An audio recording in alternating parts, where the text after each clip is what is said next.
உங்களை எப்பொழுது வரவேற்கின்றது. என்ன நிகழ்வு அப்படி என்பது மீண்டும் ஒரு முறை சொல்லுங்கள். இளைய தலைமுறையை உருவாக்கும் பிரச்சாரம், ஆன்டி ட்ரக் அண்ட் இட்ஸ் ஹேப்பனன்ஸ். என்ன நடக்குது அப்படிங்கிறத நாம இன்னும் என்ன இங்க பேச போறோம். அதனுடைய நிகழ்வுகள் என்ன அப்படி என்பதை இன்னும் சற்று வினாடிகளிலே நடக்க உள்ளது என்பதை மீண்டும் ஒரு முறை தெரிவித்துக் கொள்கின்றோம். இப்போது இந்த நிகழ்வு சார்பும் ஆசிரியர் பெருமக்கள் சர்வகம் அன்புடன் அவரை கேட்டுக்கொள்கின்றோம். வருக வருக என அனைத்து பெருமக்களிலும் வர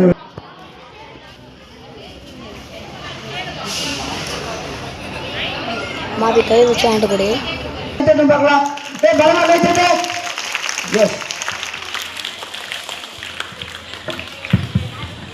மதிப்பிற்குரிய இருபால் ஆசிரியர் பெருமக்களுக்கும் மாணவ செல்வங்களுக்கும் இனிய காலை வணக்கம். இன்று நம் பள்ளிக்கு வருகை புரிந்துள்ள புகையிலை கட்டுப்பாட்டு வாரியத்தோட அலுவலர் அவர்களையும், நம்ம health department Nallattipalayam primary health சென்டரை சார்ந்த ஹெல்த் இன்ஸ்பெக்டர்ஸ் அவர்களையும் நமது பள்ளியின் சார்பாக வருக வருக என வரவேற்கிறோம்.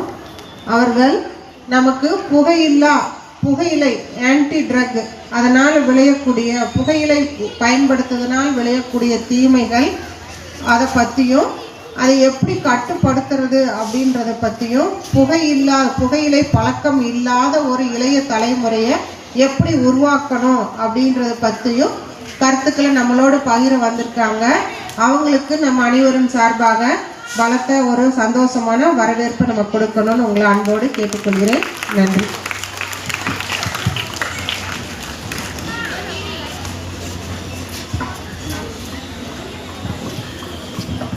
நன்றி தலைமை ஆசிரியர் அவர்கள். அடுத்ததாக இந்த நிகழ்வுடைய முத்தாய்ப்பாக அமைந்திருக்கிறது என்ன அப்படின்னு, இந்த புகையில்லா உலகத்தையே படைக்கணும், அதற்கான விழிப்புணர்வு நமக்கு ஏற்படுத்தணும் என்பதை பற்றி நல்லட்டிபாளையத்தில் இருந்து வந்திருக்கின்ற ஹெல்த் டிபார்ட்மெண்ட்டை சார்ந்த அதிகாரிகள் வந்திருக்காங்க. அவர்கள் இப்பொழுது உங்களிடம் பேசுவார்கள் என்பதை தெரிவித்துக் கொள்கின்றோம். முரளி கிருஷ்ணன் சோசியல் ஒர்க்கர் அவர்கள் உங்களிடம் பேசுவார். அனைவருக்கும் வணக்கம். புகையிலை இல்லா இளைய தலைமுறையை உருவாக்கும் பிரச்சாரம் அப்படிங்கிறது பார்த்தீங்கன்னா, மேற்பட்ட நச்சு பொருள்கள் அந்த கூலிப் அப்படிங்கிற ஒரு விஷயத்துக்குள்ள இருக்கு. என்னென்ன நச்சு பொருள் கேட்டீங்கன்னா, நச்சு பொருள் இந்த கூலிப்பிலும் சிகரெட்லயும் இருக்கு. இப்போ அந்த டாய்லெட் கழுவுற கெமிக்கலை எதுக்காக யூஸ் பண்ணுவோம்? டாய்லெட் கழுவு தான் யூஸ் பண்ணுவோம். அதை எடுத்து ஒரு நபர் வாயில வைக்கிறார் அப்படின்னா அது வாயா டாய்லெட்டா?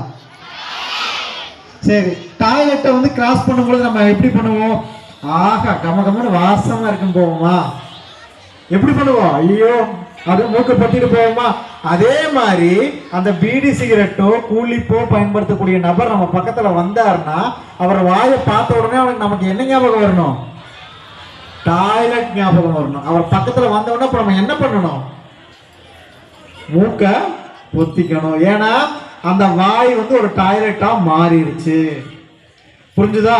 அப்போ 4000 வகையான நச்சு பொருள் இருக்கு அப்படிங்கிறத நல்ல ஞாபகத்தில் வச்சுக்கோங்க. அடுத்தது, இதனால ஏன் இது வேண்டாம் அப்படின்னா, இது 3 விதமான பாதிப்புகளை கொடுக்குது.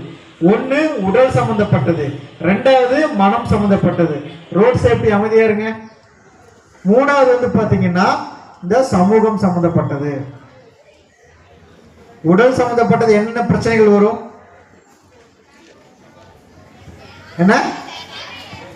என்ன வரும்? கேன்சர் வரும். அப்புறம் பிங்க் கலர் சட்டை அண்ணால சொல்லுங்க, என்ன வரும்?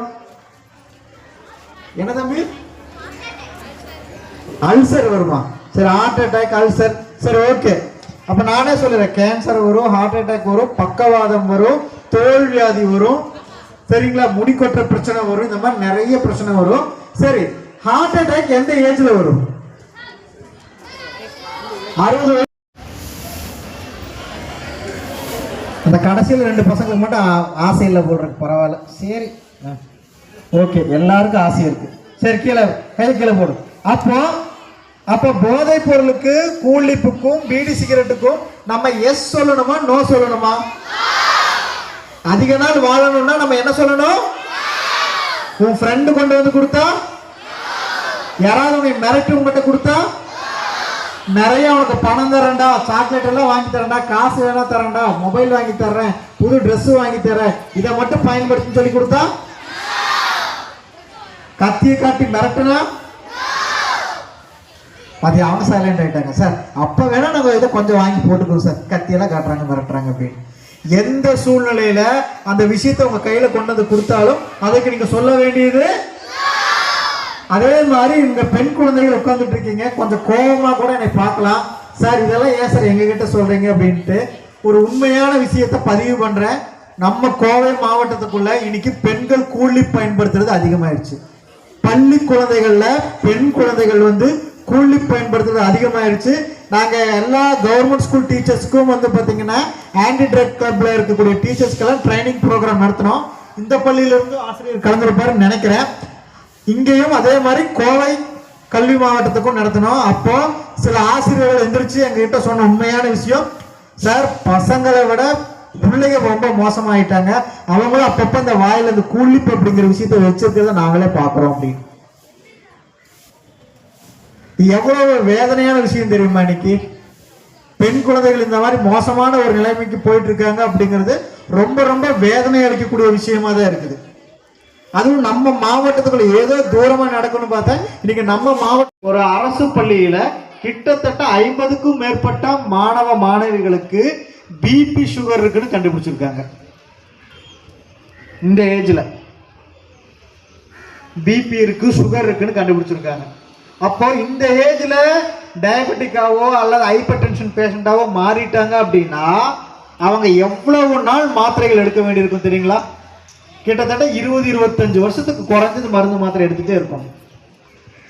ஏன்னா நம்முடைய வாழ்க்கை முறையை இன்னைக்கு விளையாட்டுல நிறைய ஆர்வம் கிடையாது. அதே மாதிரி எல்லாம் இந்த மொபைல் போனுக்கு அடிமையாகியாச்சு. மொபைல் போனை நோட்டிகிட்டே உட்காந்துக்கிறோம். நல்ல சாப்பாடு சாப்பிட்றது கிடையாது. இது என்ன பண்றோம், இதெல்லாம் கெமிக்கல் அதிகமா போட்டு உற்பத்தி பண்றாங்களோ, நல்ல கலர்ஃபுல்லா இருக்குதோ அந்த மாதிரி சாப்பிடக்கூடாத உணவுப் பொருட்களை சாப்பிட்டு இருக்கோம். புரிஞ்சுதா? அப்ப இதெல்லாம் சொல்லும்.